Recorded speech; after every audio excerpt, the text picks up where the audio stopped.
Ada 4 bulan yang disebut dengan bulan haram.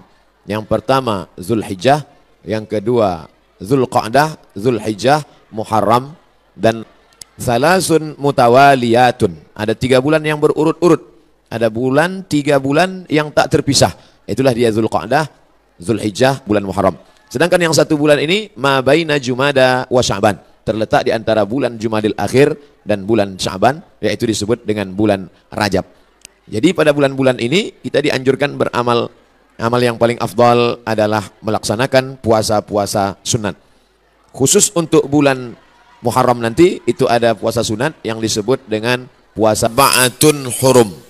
Ada 4 bulan yang disebut dengan bulan haram. Yang pertama Zulhijjah, yang kedua Zulqa'dah, Zulhijjah, Muharram, dan Rajab. Salasun mutawaliyatun. Ada 3 bulan yang berurut-urut. Ada 3 bulan yang tak terpisah.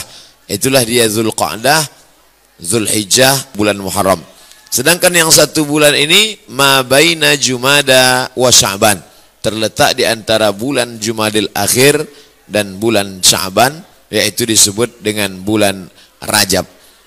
Jadi pada bulan-bulan ini kita dianjurkan beramal. Amal yang paling afdal adalah melaksanakan puasa-puasa sunat. Khusus untuk bulan Muharram nanti itu ada puasa sunat yang disebut dengan puasa Asyura. Yang paling bagus puasa itu tanggal 9, 10, 11. Kalau tidak sanggup 3 hari, karena kata Nabi SAW, jangan sama puasanya dengan puasa Bani Israel. Khaliful Yahud. Bedakan puasa kamu dengan puasa orang Yahudi. Orang Yahudi itu puasanya cuma tanggal 10 saja. Maka supaya kita beda dengan Yahudi, puasa 9, 10, 11. Kalau tak sanggup 9, 10, 11, pilih 2 hari saja, 9, 10. Nah, ketika Nabi sampai ke kota Al-Madinah Al-Munawwarah, Nabi melihat orang-orang Yahudi di Madinah itu puasa. Di Madinah ada 3 orang Yahudi. Yahudi Bani Nadir, Yahudi Bani Quraizah, Yahudi Qainuqa. Mereka tak makan, tak minum pada hari itu. Nabi bertanya, "Ma hadza?" Hari apa ini? Mereka menjawab, "Hadza yaumun salihun." Ini hari yang baik. Najjallahu fihi Musa wa aghraqa fihi Fir'aun. Hari ini Allah menyelamatkan Nabi Musa dan menggelamkan Fir'aun laknatullah alaih. Maka kemudian mereka bersyukur kepada Allah dengan melaksanakan puasa pada tanggal 10 karena Allah sudah menyelamatkan Musa alaihi salam dan menenggelamkan Fir'aun.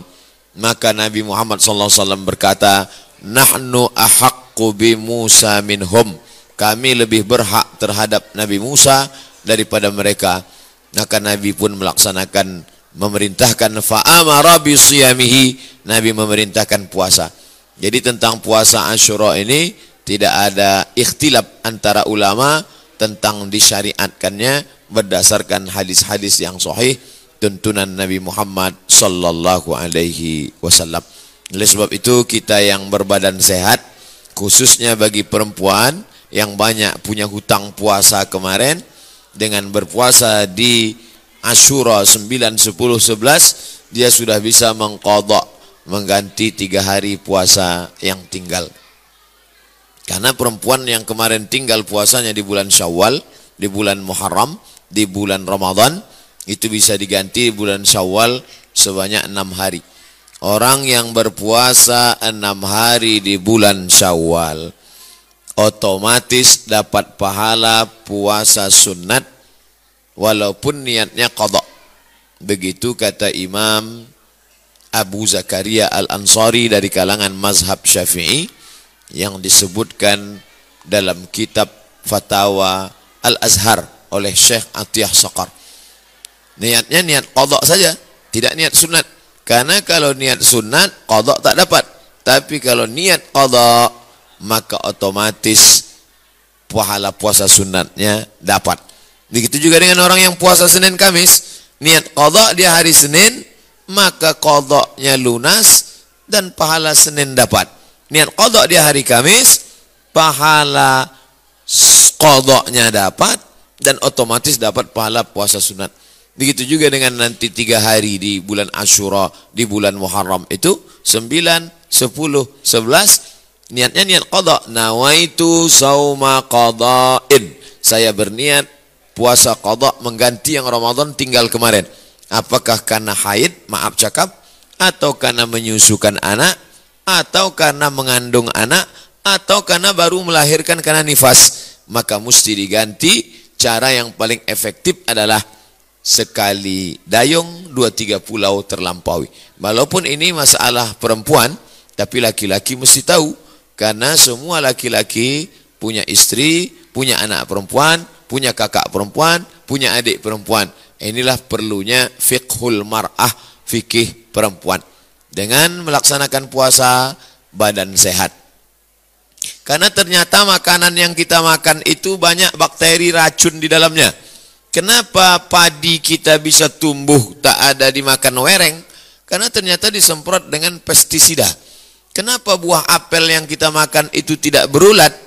Karena ternyata ulat tak mau memakan apel karena ada pestisida.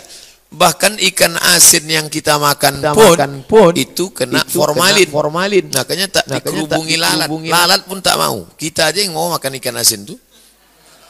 Oleh sebab itu orang yang pandai ditengoknya mana ikan asin yang tak dikerubungi lalat tak dia beli. Walaupun nampaknya segar. Begitu juga dengan ikan. Dulu kita tahu ikan cuma di es saja. Sekarang ikan disiram, direndam pakai formalin. Akhirnya kita memakan racun. Maka muncullah ada kanker darah, kanker tulang, kanker cancer kata orang barat. Tak ada obatnya sampai sekarang. Ternyata penyakit-penyakit ini bisa hilang dengan menerapkan namanya terapi fasting. Fasting artinya menahan makan. Orang barat tak tahu puasa. Mereka tetap makan buah, makan ringan, minum air putih. Tapi mereka tak makan dari pagi sampai siang sampai malam. Ternyata kalau kita tidak makan, maka badan kita memakan diri kita sendiri. Itulah racun-racun hilang di dalam badan. Kalau orang menerapkan terapi fasting tak makan ini selama 8 hari dalam sebulan. Subhanallah, Masya Allah. Ini belum lahir Nabi, belum lahir lagi orang yang menemukan penyakit ini sudah diajarkan oleh Nabi Muhammad SAW. 8 hari tak makan dalam sebulan, Senin Kamis, Senin Kamis, Senin Kamis, dan Senin Kamis. Maka siapa yang melaksanakan puasa Senin Kamis, tapi yang lebih bagus lagi adalah lebih banyak daripada Senin Kamis. Karena kalau Senin Kamis cuma 8 saja, tapi yang lebih banyak daripada itu adalah 15 hari. Ahabbus saum ilallah saumi Daud. Puasa yang paling disukai Allah adalah puasa Nabi Daud alaihi salam. Yasumu yauman, puasa hari ini, makan besok. Puasa hari ini, makan besok. Adapun saya menyampaikan tentang puasa ini karena kebetulan kita di hari baik, bulan baik. Bukan berarti saya sedang puasa, tidak. Jadi jangan nanti ketika diajak makan, Ustadz tuh cuma pandai ceramah aja itu. Buktinya dia makan juga. Ini pun ceramah ini tak terlalu lama. Karena tadi saya dapat kabar cepat sikit, kepiting ini udah mau lari gitu. Bapak Ibu yang dimuliakan Allah Subhanahu wa Ta'ala. Oleh sebab itu nampaknya di masa akan datang tak bisa lagi kita ceramah dalam masjid, mesti dibuatkan pentas karena jamaah mengamuk-ngamuk. Ini kalau dipeturutkan betanggalan pintu-pintu masjid ini nanti lama-lama. Saya beberapa tablik akbar nih saya minta supaya di dalam masjid. Karena kalau di keramaian ini dibuat pentas, orang ramai, tak semuanya senang. Banyak juga yang takut nengok orang banyak. Nah, jadi saya minta ke panitia dalam masjid aja. Biar supaya tenang, lebih sejuk. Rupanya masyarakat tak bisa dibendung. Nah, inilah buktinya. Mengok, melimpah ruah. Kasihan. Di masa akan datang nanti panjang umur, sehat badan, kita buat di stadion lapangan sepak bola. Untuk hari ini sabar-sabarkan aja dulu. Nah, jadi yang di luar menengok, tengok aja lah layar TV itu sama macam menonton TV One hari biasa. Nanti saya sampaikan, selesaikan dulu pesan-pesan ini. Setelah itu nanti saya jawab beberapa pertanyaan. Setelah itu kami pun akan langsung menuju airport karena saya akan berangkat pulang. Ini tausiah yang terakhir. Mudah-mudahan tausiah yang terakhir ini yang terbaik insyaallah. Jadi intinya pulang nanti Bapak Ibu sekalian, Bapak-bapak sampaikan pesan ke istrinya supaya mengganti puasa. Nanti kalau ada yang bertanya, apa isi ceramah Ustaz Somad tadi? Supaya kau ganti puasa.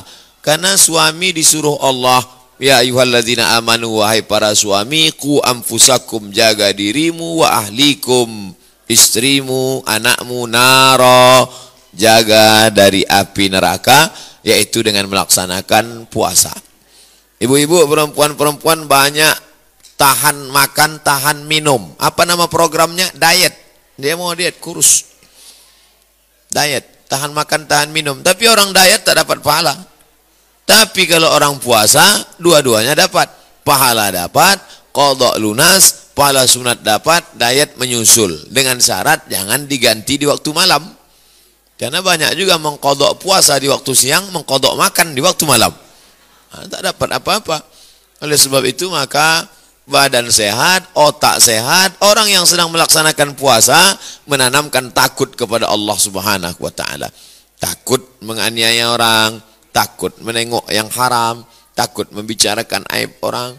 Kalau sedang puasa Asyura itu nanti mana ada orang mau membicarakan aib orang lain? Ibu-ibu yang ditelepon kawannya cerita tentang tetangga, anak si fulan, istri si fulan, tak mau dia bicara. Jangan bicarakan aib orang lain, stop. Nanti malam baru kita bahas, kata dia. Haram, tak boleh.